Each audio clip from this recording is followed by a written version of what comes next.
Berdasarkan pernyataan Menteri Keuangan Sri Mulyani Indrawati tahun lalu, tunjangan hari raya alias THR dan gaji ke-13 di tahun 2021 bagi para pegawai negeri sipil, PNS, TNI dan Polri akan dibayarkan secara penuh.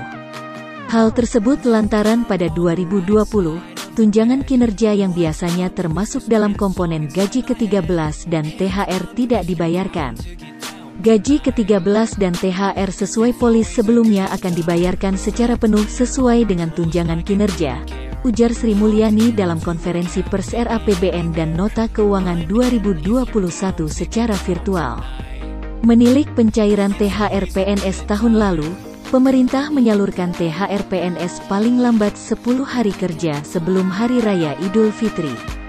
Sementara jika proses pencairan THR tahun ini masih sama seperti tahun lalu, maka THR bagi PNS dan abdi negara lainnya baru akan dilakukan pada tanggal 28 April tahun 2021.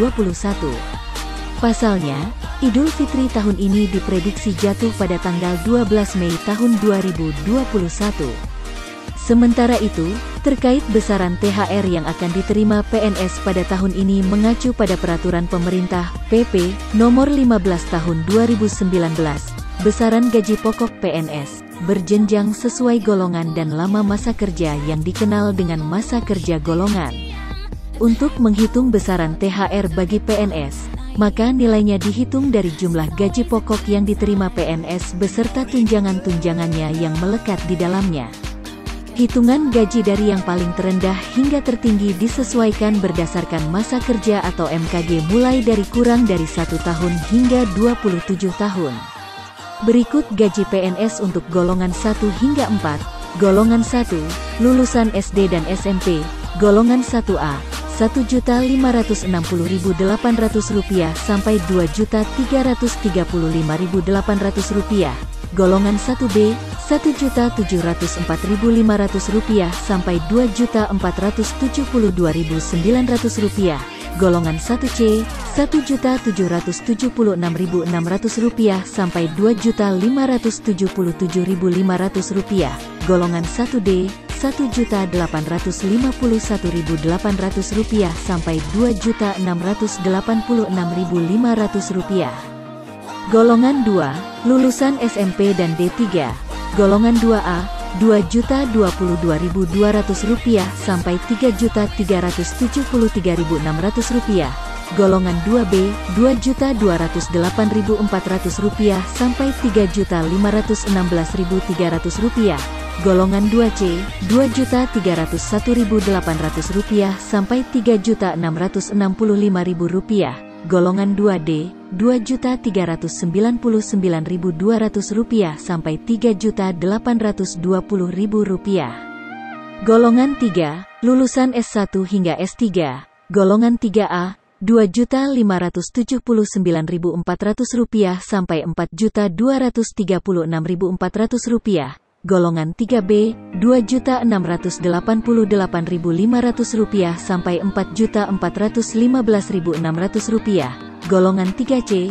Rp2.802.300 sampai Rp4.602.400, golongan 3D, Rp2.920.800 sampai Rp4.797.000. Golongan 4, golongan 4A, Rp3.044.300 sampai Rp5.000.000.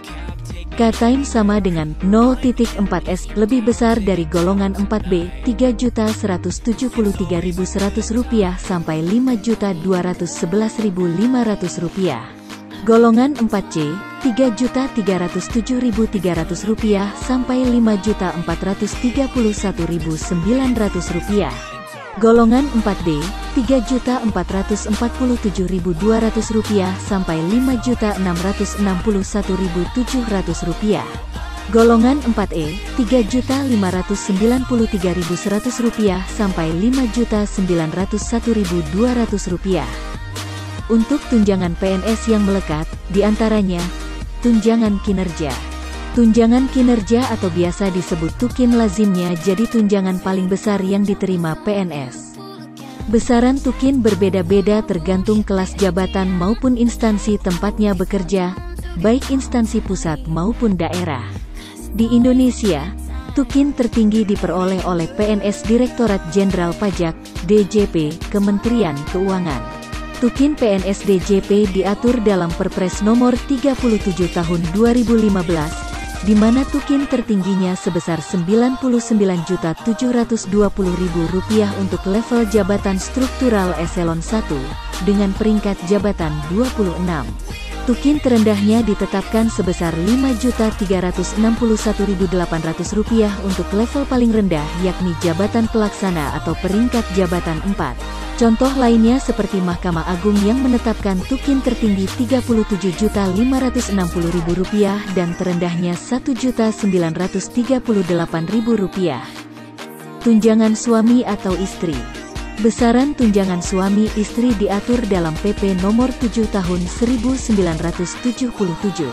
Disebutkan bahwa PNS yang memiliki istri atau suami berhak menerima tunjangan istri atau suami sebesar 5% dari gaji pokoknya. Sementara jika suami dan istri sama-sama berprofesi sebagai PNS, maka tunjangan hanya diberikan kepada salah satunya, dengan mengacu pada gaji pokok paling tinggi di antara keduanya. Tunjangan anak. Sebagaimana tunjangan suami istri, tunjangan anak PNS juga diatur dalam PP Nomor 7 Tahun 1977. Besaran tunjangan anak ditetapkan 2% dari gaji pokok untuk setiap anak, dengan batasan hanya berlaku untuk 3 orang anak.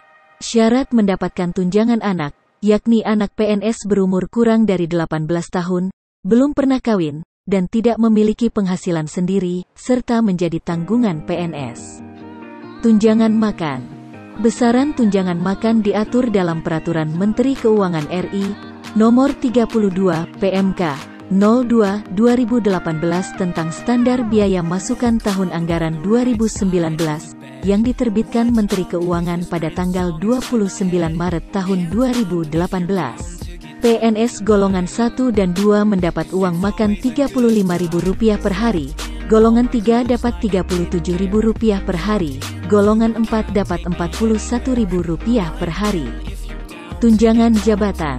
Tunjangan ini hanya diterima untuk PNS yang menduduki posisi tertentu dalam jenjang jabatan struktural karir PNS.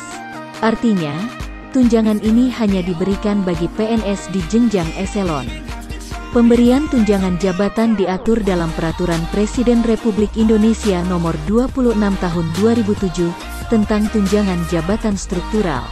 Besarannya yakni terendah Rp360.000 per bulan untuk eselon 4A, lalu berturut-turut Rp490.000 untuk 4B, Rp540.000 untuk 4C, Rp1.260.000 untuk 3A, dan tertinggi Rp5.500.000 untuk eselon 1A.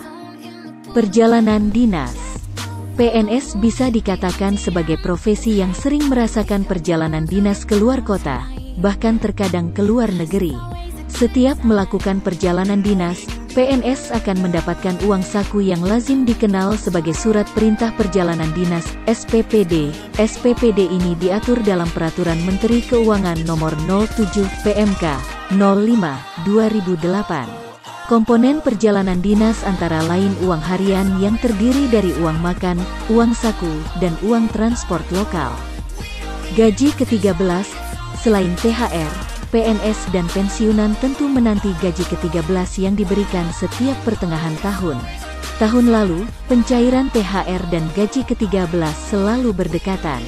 Hal itu guna membantu para PNS ketika tahun ajaran baru masuk sekolah. Nyatanya, tahun lalu tak semua PNS menerima gaji ke-13. Pada tahun 2020 lalu, pemerintah mengeluarkan Peraturan Pemerintah PP Nomor 44 Tahun 2020 sebagai dasar hukum pencairan gaji 13.